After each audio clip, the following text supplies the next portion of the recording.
Come in. Welcome. I'm E.G. Marshall. They say there do be girls in Galway that are the fairest in the world.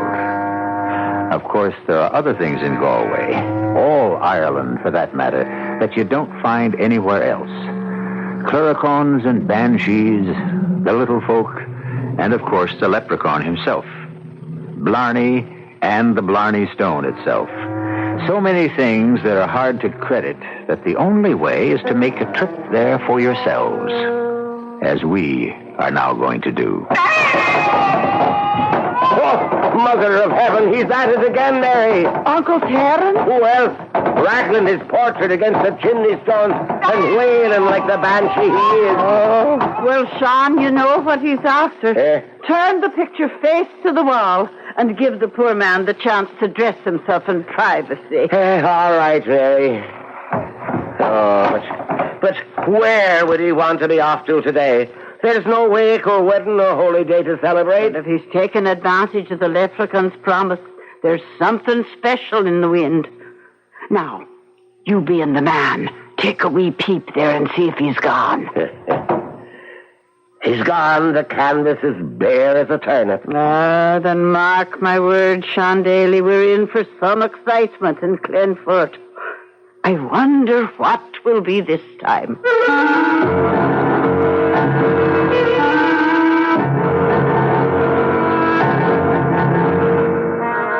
Our mystery drama, The Wakeful Ghost, was written especially for the Mystery Theater by Ian Martin and stars Paul Hecht. It is sponsored in part by Buick Motor Division and Contact, the 12-hour cold capsule. I'll be back shortly with Act One.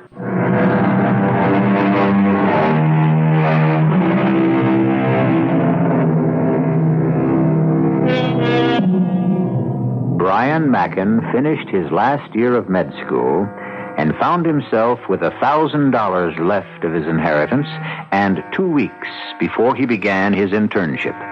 He was weary from the long struggle for his medical degree because in spite of scholarships, he had to work outside to raise money for the 6 years of study. Both his parents were dead. So far as he knew, he was alone in the world. But his background was Irish, and he had some vague memory that an aunt and uncle were living still in the old country. So he decided to spend the 2 weeks on a vacation, which was to change his whole life. Nobody's going to believe this, but it's exactly what happened to me in Ireland. After roaming around a few days in Dublin, I took a train for Ballinasloe and Galway, to the west.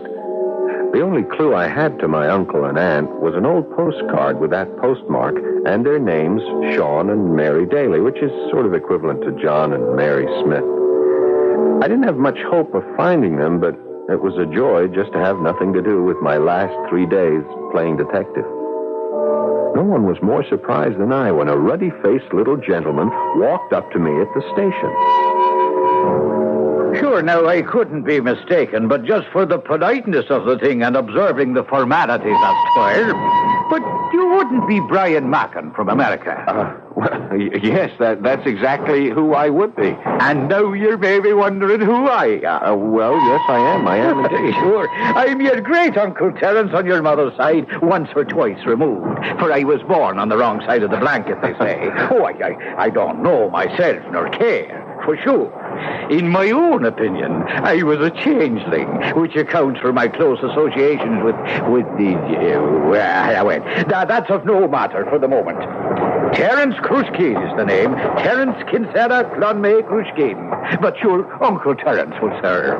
'Tis the way most people know me. Well, I'm still puzzled. How did you know me? I've a little cart and a pony waiting. Oh. And if we want to get to your aunt and uncle's before dark, I'm thinking we'd best get along. And I'll tell you all on the way.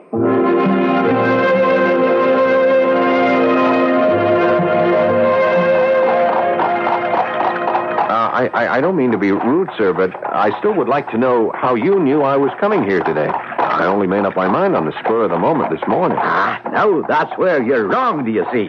Well, what do you mean? Well, while we're riding along, would you like a little dash of poteen to warm the cockles of your heart? Is that the Irish whiskey you make out of bog water that's about 180 proof? The same? No, thanks. No, that's the stuff I had last night in Dublin that knocked me out like a Mickey. I'm still not over it. Well, now then, to answer your question. Yeah. How I knew to expect you. Do you remember the little chap in the green bowler you met at the Snug last night? Oh, yeah, I remember him. He introduced me to this nectar. Well, now, McDrouche is a friend of mine. You know, that's not what he said last night. That he wasn't a friend? No, I mean that wasn't his name. Oh, he probably called himself Michael Mahan or some such. Yeah, that's right. Sure, that's what he uses as a cover when he's out and about the town. What is he, a secret agent, IRA or something? Not him. He's all peace and goodwill. He's a leprechaun. A leprechaun? That's right. Oh, God, come on, Uncle Terence. Stop pulling my leg. Michael Mahan was no leprechaun. Did he have a little green bowler? Well, I don't know if you could call it green. It was green. Old. And did he have pointy little ears just under his hat rim at the top, like? Well, as a matter of fact, medically, I was interested because the auricular cartilage was strangely shaped. The what was what? At the top of his ears. There. You see? There's your answer. Enough to convince an American. Anyway, your friend the leprechaun sent me a message in a way that we have. And that's this how must be the greatest put-on of all time. You're not going to tell me you're a leprechaun, too. Oh, no. I'm more of a banshee, you might call me, but with special privileges. Oh, yes, quite special. But that can wait. Oh, Marina. Oh, is this where my aunt and uncle live? It is. Sean and Mary Daly? That's who they are. Are they expecting me? Lord bless you, no, but you'll be welcome, son, as welcome as the flowers in May. Here, take your bags and jump on down. Aren't you coming in with me to introduce me? Well, sure, you're a nice, well-mannered lad, and you'll manage by yourself. But it's time enough to put Maureen and the cat and myself away till any of us is needed. God hold you in his pocket till we meet again. We are going to, aren't we? Oh, yes, indeed. I don't know how 'tis to be arranged, but I have plans for you in the future of more than one. At the moment he was calling it back to me, the twilight was upon us. It must have been some trick of the rising evening mist, but I swear, before he reached the corner of the building, Uncle Terence, the old-fashioned cart, and Maureen, who pulled it, seemed to disappear in the gathering gloom. Good evening to you, young gentlemen. Excuse me, are you, by any chance, Mrs. Sean Daly? I am that. Did you have a brother who emigrated to America called Thomas Mackin? I did. And you're from America? Yeah. You couldn't be... It's Brian, you are. Brian Larkin, whose mother was Margaret Denise. That's me. Hi, Aunt Mary. Oh, Brian. Oh, me darling boy. Oh, forgive me. Come in. Sean, will you look who's here? It's Tommy's son and Margaret. This is your Uncle Sean. Well, it's a pleasure to meet you. Oh, sit down. Sean, take the boy's bag. Yes. How did you ever find us? Oh, it's been years since we lost track. Sean and me had to move so sudden like, and our letters seemed to go astray. Now tell me about Tom and Margaret. Well, Mother and Dad both died suddenly within a month of each other. Well, I've been so busy burying myself in schoolwork, I didn't... I let everything else go. Oh, you poor darling. Oh, if I'd known. Oh, you must tell us all about it. Can I get you a wee nip to settle you? Oh, no, thanks. I'm learning to be careful of Irish nips. Well, then I'll get you something to eat. Now, you'll stay the night with us in a few days. Sure, I've got till the weekend before I have to catch my plane home. Oh. Anyway, I'll wait to have dinner with all of you. Aunt Mary, Uncle Sean, and Uncle Terence. Uncle who? Uncle Terence. He met me at the station, brought me here. I'd never found you without him. He just went to put the horse and cart away. A little mare. with one black eye and one white? Yeah, that's Maureen. And did you expect to meet him at the station? No, he absolutely floored me. I mean, the only reason I came to Ballinasloe was because I found an old card from you to Mother with a postmark. I was just taking a wild stab in the dark that someone might know about you or where you live. I wanted to... Well, I mean, as far as I know, you are my only living relative. Oh, we are, darling, we are. Well, I didn't know about Uncle Terence, and, well... And what, Brian? You can be free with us. Well, I don't know what to say. He talked about leprechauns and banshees, you know, that sort of thing. And, I might have thought he was a little, I guess you'd say touched, except for...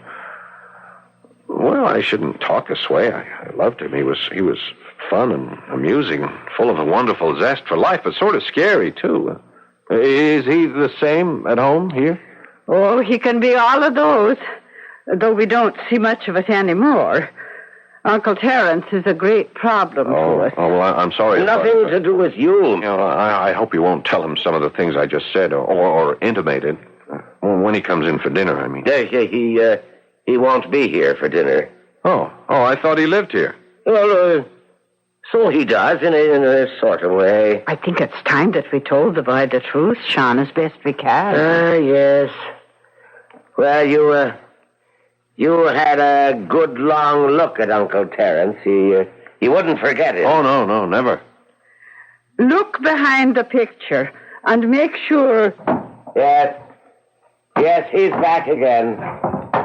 Now, come here. You see this portrait, Brian? Now, would that be Uncle Terence? Oh, yeah, that's him. That's him to the life. Not exactly.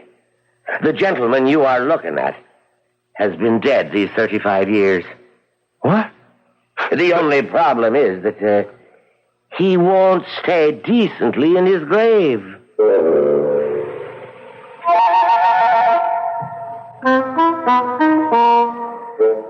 So Brian Mackin has come all the way to Ireland to find a real uncle and aunt. And in addition, a quite unreal uncle. A man who appears to be able to rise from the grave full-bodied by the mere device of having his portrait turned to the wall. No wonder Brian is convinced that it's all illusionary, a pipe dream programmed by that potent poteen. And yet, this is only the beginning. I'll be back shortly with Act 2.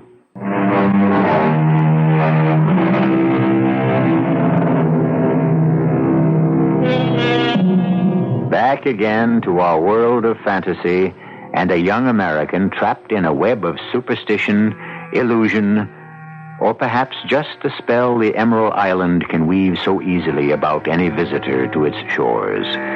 Still, whatever doubts and fears he may have taken to bed with him, they are all dispelled by a glorious sunrise that wakes him up with cockcrow. My window faced to the east, with the sun streaming in and striking shafts of golden light from a blue river a few miles away. I climbed out of the host of warm blankets and quilt that covered my bed. The room was cold enough for me to seek the sun's warmth directly. And it was there, at the window, I first saw Sheila. She was not a small girl. She was tall and sturdy, but she walked as though each footfall was no heavier than a feather landing on the ground. She had long brown hair and purple eyes, with a wide mouth that, well, once I saw it break in a smile, made me make up my mind this was going to be my gal. Since she was approaching the house carrying a basket, I don't suppose I ever dressed faster in my life to get down in time not to miss meeting her. Good morning, Brian. And did you sleep well? Oh, yes, the best sleep I've had since I can remember. Sure, it was a short enough one, and you were so tired. Well, that cock was crowing, and... that old rooster, he's an old fake. Small use he is to hens anymore, his best days being over. Never a chick in the last 2 years. There's not over 4 or 5 layers we have left. So Sheila here and me, we have a bargain. Oh, you not have met Sheila O'Shaughnessy from the next farm over. Sheila, this is my nephew, all the way from the United States of America. It's a pleasure to make your acquaintance, Mr. Mackin. Brian Mackin. Oh, it's a good West Country name.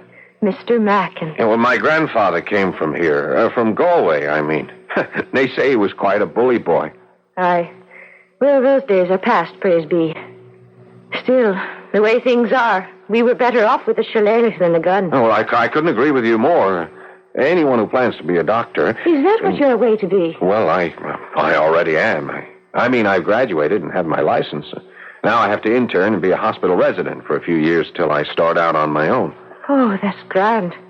I have a great admiration for doctors. No, then this will have to hold, or the bread will burn up on us.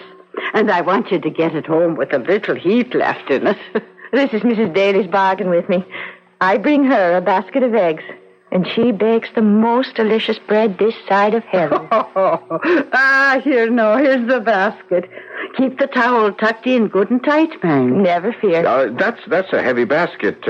Why don't I carry it for you to your house? I was going to give you your breakfast. Yeah, well, it'll wait. I always like a little exercise before I eat. Ah, well, you'll be after getting that, all right.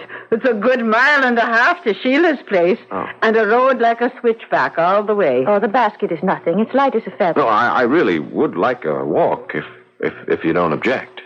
I don't object. I've a curious turn of mind, and I'd like to hear all about America. Oh, what I'd really like you to be able to do is to show it to you, but why don't you show me Ireland first? Yeah. Was that Sheila O'Shaughnessy then? The same. Oh, now, damn it. Well, why didn't she wait long enough for me to get down and get my little morning peck on the cheek, huh? Sure, she has little interest in an old gaffer like you. But you should have seen her reaction to Brian and his to her. Well, will you look at the two of them? She's over shoulder high to him. Oh, what a fine couple they'd make. Don't I know it? And don't I know just as well I should never have let the boy go off with even a pinch of hope in his heart, knowing she can't ever be for him.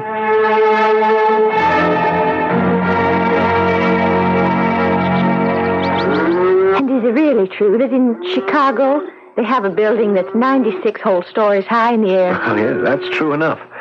It's so damn high that half the time the people on the top floors can't tell what to wear when they go out. Well, how is that? Well, you see, it's air-conditioned, and when the cloud cover is low, they can't see down to the street, so they don't know if it's raining or snowing or cold or hot or what.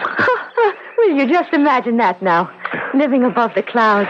It'd be a sort of fairyland. Well, nothing like the one you live in here, right on the ground. Oh, sure. Air is lovely. But there are other lovely places in the world I'd want to see. Hey, you know a lot about America anyway. Well, I watch the telly, you know. And I read a lot. And Oh, here. It's winded you are. Now slow down a bit. It's this damn hills. Up and down like a roller coaster. That's what Mrs. Daly meant by a switchback. I'm surprised to find myself so out of condition. Will you be staying with the Dalys for a while? On one condition. What's that? That you'll take another walk with me. Tomorrow's Saturday. We could take a picnic lunch along and climb that mountain over there. Oh, I'm afraid I couldn't do that. You have another date? No, it's not that. Oh, you see, my dad's dead, and it's just my mother and me, and she's half crippled with rheumatism. Oh. I couldn't be leaving her all alone all that time. And then there's the farm chores to be done. I could come over and help you get those out of the way. Dr. Mackin. Brian. Well, it's a bit soon and all, but if you want, Brian. Oh, it's just no good. It's not the way it should be. You don't want to go with me. Is that it, Sheila? Sheila. I do want to, Brian, I do. Oh, well, then come. It'd be my only chance now. I'll meet you. Here, by this brig we're about to cross. And before dawn tomorrow, so we'll not be seen. We'll spend a whole long, lovely day together. With no one the wiser. But can I tell Uncle Sean and Aunt Mary? Oh, don't tell anyone. It's our secret. But the picnic... I'll take care of that. Now, you leave me here till tomorrow at, say, 4:30. Well, whatever you say. Sheila. I know. So do I. God help the both of us. She was gone in a second with that light, loping stride that covered ground almost as fast as a man running. I watched her as long as I could, away down that dusty, twisting, hilly road, appearing and disappearing, till at last she was out of sight. But not out of mind. Never out of mind. Sheila. Just her name was a song of love.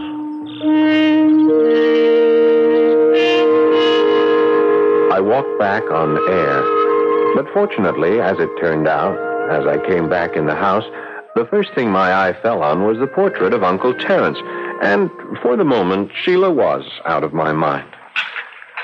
Oh, no, thanks. I couldn't eat another thing. Now, the only thing I'm hungry for now is information. About Sheila, is that you mean? Sheila? No. I'd rather find out about her directly. Brian,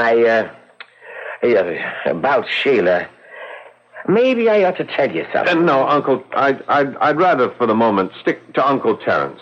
Now, you said he's been dead for nearly 35 years. Oh, yeah, 2 years almost to the day before that portrait was painted. He died in 1940. Now, are you sure of that? Oh, sure, I know it well.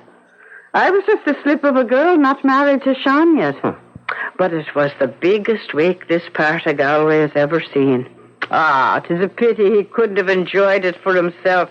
He always was the life and soul of them, with his stories and all. Yes, he does dearly love a wake, just as much as a wedding.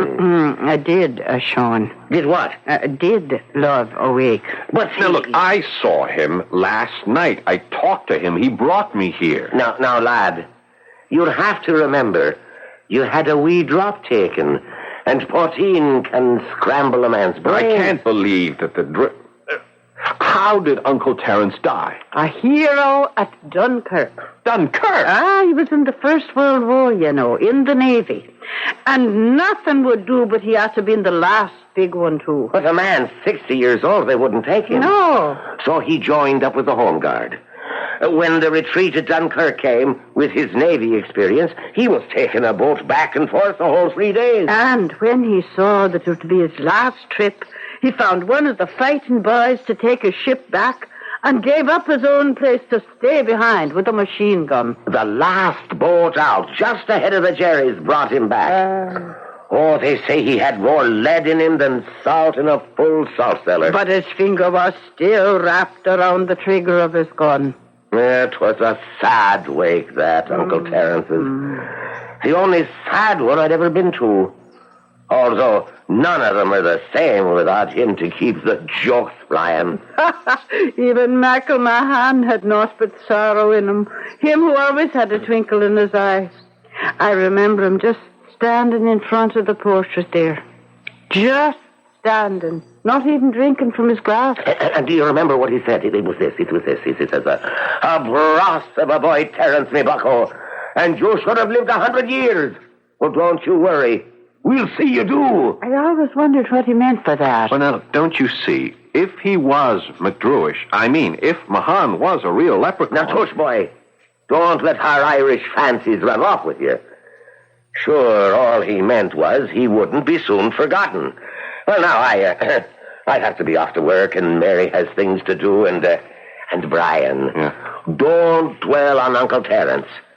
Find some other thoughts to fill your head. Yes, I have. I have.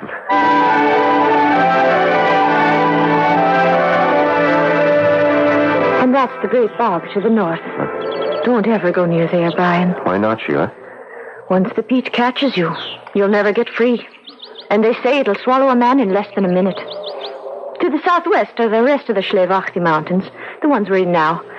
And away down there, to the southeast, is the River Shannon. What's the matter? Are you cold? How could I be cold with your arm about me? Bold. That's what I am, bold. Because you love me. And how could you be bashful with a man who loves you now, tomorrow, and forever?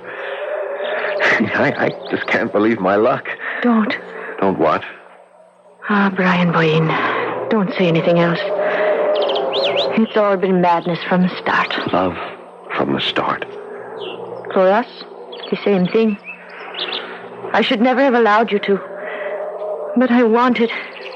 I loved. And sure, God can't punish me too deep for just one day of all I've dreamed. Kiss me. We've got to go. It's twilight already. Oh, just a little longer. And what about tomorrow? We have no tomorrows. Just kiss me. Goodbye, my love. Goodbye, Brian. Goodbye. Again, she was gone from me on the wind, gliding and leaping down the mountain, picnic basket in hand, as sure-footed and graceful as a mountain goat. Sheila! Sheila! Wait! She didn't stop to look back, and I plunged down after her, recklessly and clumsily as a boar. I hadn't gone 50 yards before I caught my foot on some trailing root, falling heavily and knocking myself stone cold for a moment. By the time I came to, she was gone from sight. And in the gathering darkness, limping heavily, it was all I could do to find my way back to the daily farm.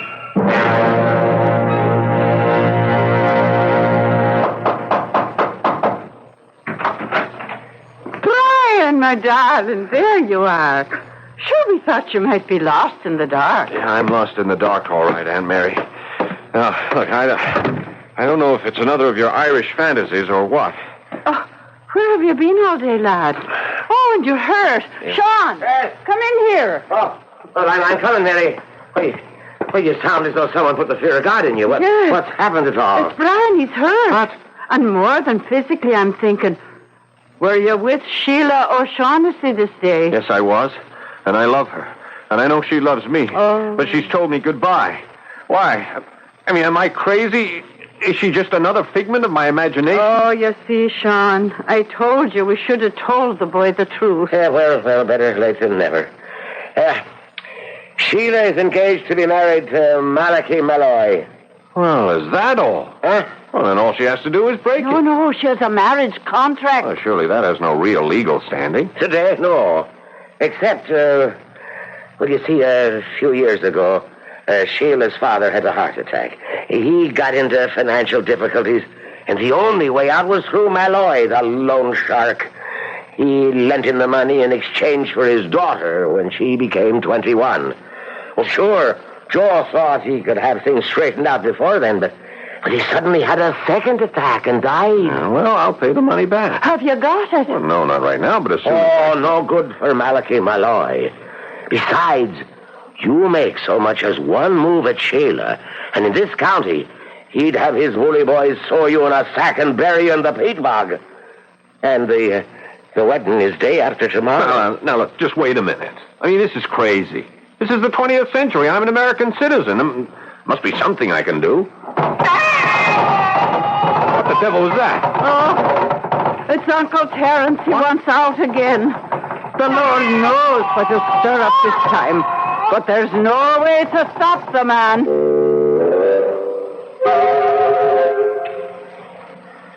So, here we are back again about where we started. Or are we? But what can Uncle Terence do, or undo, even supposing that's what he's after? Still, why couldn't it be, since he's now well established as a denizen of the afterworld? I'll return shortly with Act 3.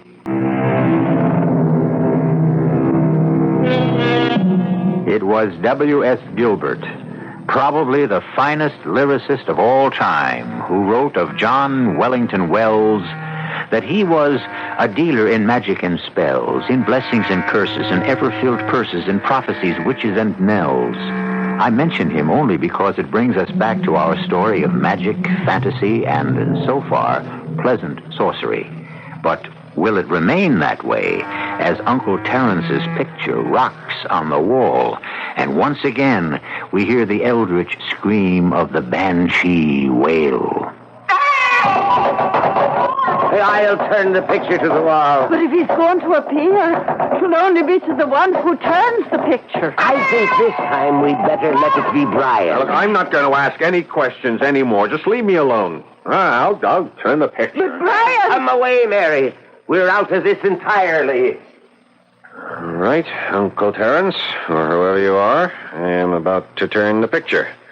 And all I say is, you get me Sheila, or show me how to get her. And I don't care what the price is, short of my immortal soul, and I'll pay that gladly. Here you go. Who wants your immortal soul? Where are you? Turn around. You have eyes, haven't you? Sitting right here in the fireplace nook. What are you? Fact or fiction? Oh, why now, in a manner of speaking, I'd say somewhere in between. Well, does it make any sense to talk to you? All the sense in the word. Even suppose I believed, if you're a banshee. Now, what's the matter with a banshee? Well, it's evil, isn't it? The abysmal ignorance of the word.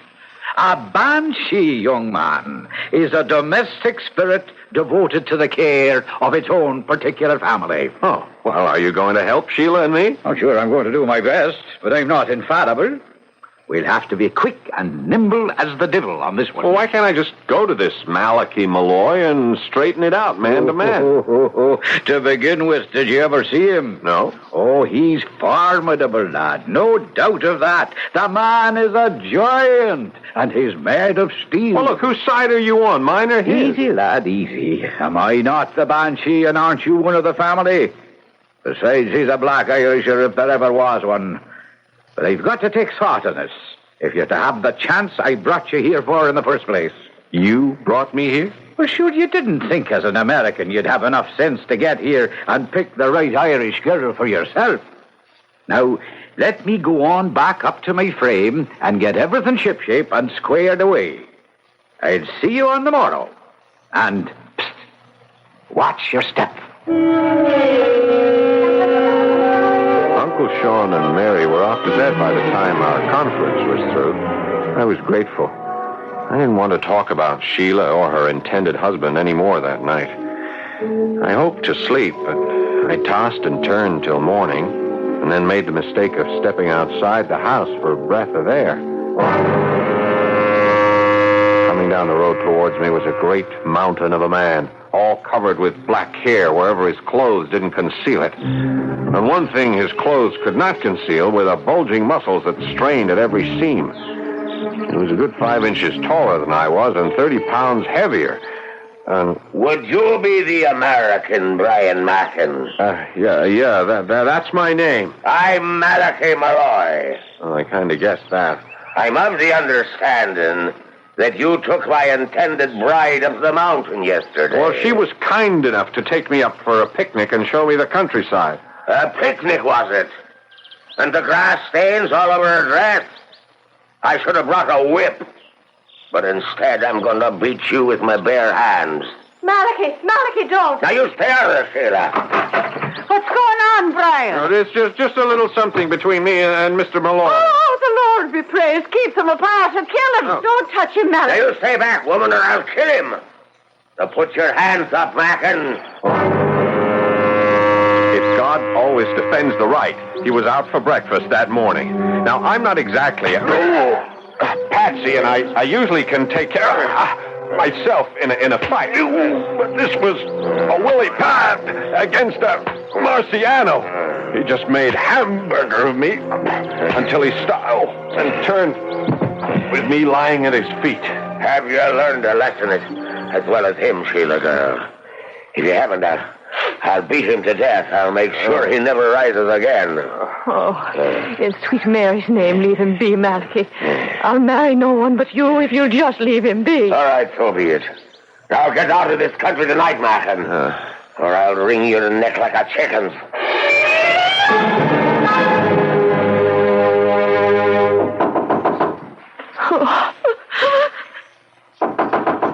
Who's that? Open the window and let me in. Quick now, I'm fading in the daylight. Who Uncle Terence, the picture. Now, watch out for it. Let me in there. And close those curtains before I disappear entirely. There, now, sure, that's better that is. What are you? You're just a portrait. And how could you get to the second floor window? The warning. The only trouble I ever found with a girl is they talk too much. The answer to it all is I'm a banshee, and I look out for my own. Brian is one of them. Oh, how is he? Was he sore hurt? Oh, a few bruises and maybe he lost a tooth or cracked a rib. But what's that to a broken heart? You should know. Am I right? If you mean the way I feel. I was getting ready to tie a sack of potatoes around my neck, throw myself in the Shannon. Well, now, that'd be a whole lot ahead. Now, I have a better idea. How would you like to meet Brian at Clonmelly's gate on the way into the Great Bog tonight at midnight? I can't do it. I owe my father his debts. And besides, Malachi would kill him. All right. Spare me all the melodramatics. What I mean is, how would you like to convince that hickory-headed, lame-brained Malachi that's what you plan to do? Why? Now, what is a banshee for? Will you let me take care of the arrangements from then on? I will, Uncle Terence. I will. And, if I'm successful, will you let me give you away when you marry Brian? How could a banshee do that? Oh, you let me handle that, too. Just say yes. Yes. Oh, yes. Yes.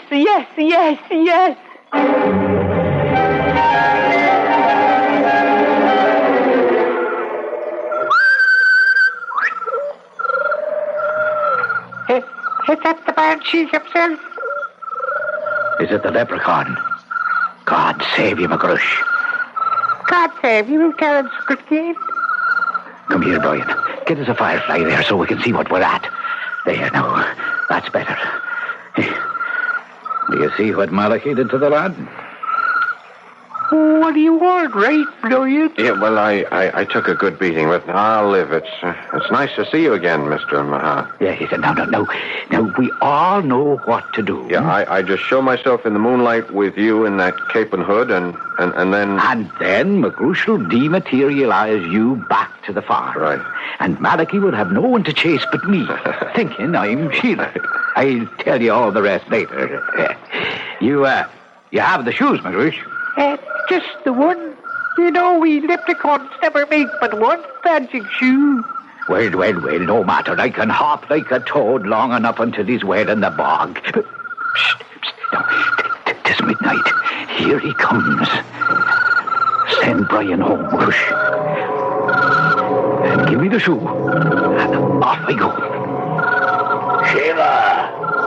Sheila, I warn you. Wait for me. So you tried to slip away with your light of love, But you won't get away from me so easy. Where are you leading me? Well, we're in the bog. I'm caught. I'm sinking. Sheila, help me. I'm sinking in the bog. Now come back. Now there's a darling girl. You wouldn't let me go down to a dark, murky death, you that knows every path and everything. Well, that's not you. It can't be. The vocals have a hold on me. It's Terence Christine. And who's that wee man beside you? Oh, a little friend. One of the wee green men. Here we are, your nemesis or your saviors. Oh. And which would you want us to be? Oh, Lord alive! Save me! I'm up to my waist already. That's no problem. A little piece of paper. And since it's hard to read in the moonlight, I'll give you the gist, as they say. I, Malachi Malloy, hereby legally and completely accept the fact that all debts or claims against Thomas O'Shaughnessy are revoked and considered null and void. This is blackmail. So was what you did to my friend. And the bog is even blacker and you're sinking even deeper. All right, I'll sign. But there's a wee bit more. What? I also cancelled the marriage contract between myself and Sheila O'Shaughnessy, and in consequence of my breach of promise, I award her the sum of £2,000 to see her and her mother started off in a new country. In exchange, I would accept the farm, now mortgaged to me, and et cetera, et cetera, et cetera. For God's sake, stop talking. I'm up to my chest already. I'll sign anything. But would you live up to it? Now, there's the real stuff. You wouldn't have any idea now of attacking young Brian again. No. Should we trust him, do you think, McGrush? Sure. He's an Irishman after all. And get one in trouble enough, and you never have to worry.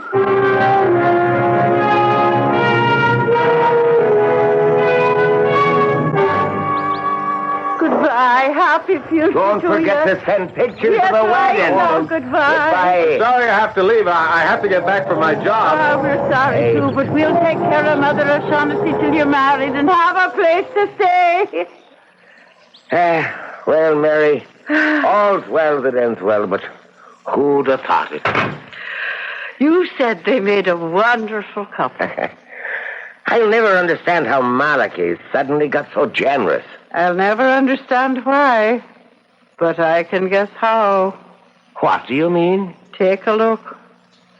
We're going to have to get a new picture to hang over the fireplace. Oh, now, what's it doing turned to the wall again? What's he up to now? It isn't turned to the wall. Huh? It's just a blank canvas. What do you mean? Have a look for yourself. Holy mother, it's blank on both sides. Where's Uncle Terence? I've a feeling he's off to America. He always did want to see the United States. Well, we can leave it up to Sheila and Brian to worry about him now.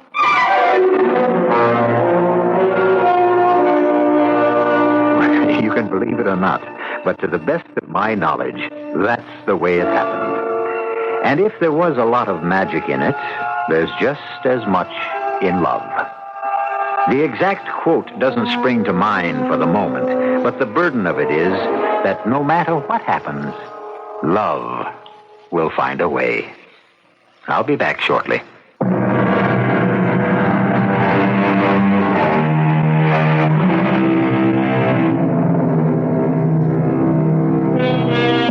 Brian and Sheila were married a month later in the States. Everyone who was there agreed they were as handsome a couple as you could ask for.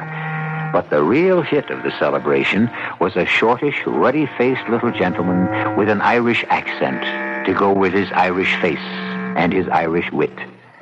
It was sad that he died so soon after the wedding, but it was hard to cry for him, remembering all the laughs he brought with him.